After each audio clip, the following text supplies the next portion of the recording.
দেখুন, আজকে একটি বক্তব্য আমার সামনে পড়লে একজন উপদেষ্টা, সেই উপদেষ্টার বক্তব্যটা শুনে আমি আসলাম। আমাদের দেশে একটি প্রচলিত কিছু বিষয় রয়েছে যে আমরা আসলে অতীত ইতিহাসকে ভুলে যাই। যেমন আমরা ভুলে গিয়েছিলাম 1971 সালের পরবর্তী সময়ে দেশের স্বাধীনতা শক্তি একটি ইতিহাস। ভুলে গিয়ে কিন্তু আমরা সেই স্বাধীনতার যে পক্ষের শক্তি আমরা বারবার উচ্চারণ করে এসেছি। বিশেষ করে বাংলাদেশের অনেক প্রবীণ রাজনীতিবিদ এবং প্রবীণ রাজনৈতিক দল তারাও কিন্তু সেই স্বাধীনতার পক্ষের শক্তি প্রশংসা করেছেন এবং তারা নির্যাতিত, নিবেদিত।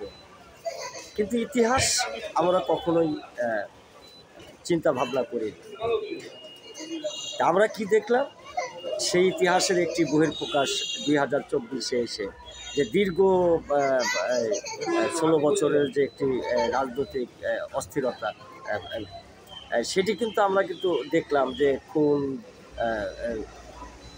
থেকে শুরু করে সকল বিষয়ে কিন্তু তাদের যে সেই 71 পরবর্তীকালীন সময়ের যে একটি চিত্র, সেটি কিন্তু ফুটে উঠল একটি হিংসার মাধ্যম দিয়ে। আমরা আসলে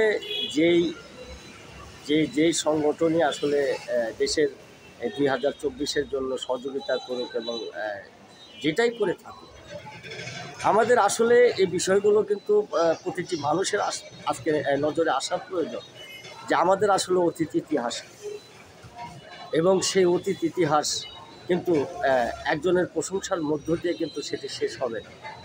এবং সেটিকে যদি আমরা ধারণ করতে না পারি, তাহলে আবার হয়তো আগামীতে এই 2024-এর মতো আরেকটি বিপ্লব আমাদেরকে দেখতে হবে।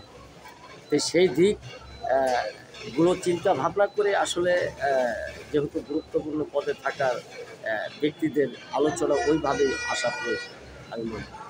সকলকে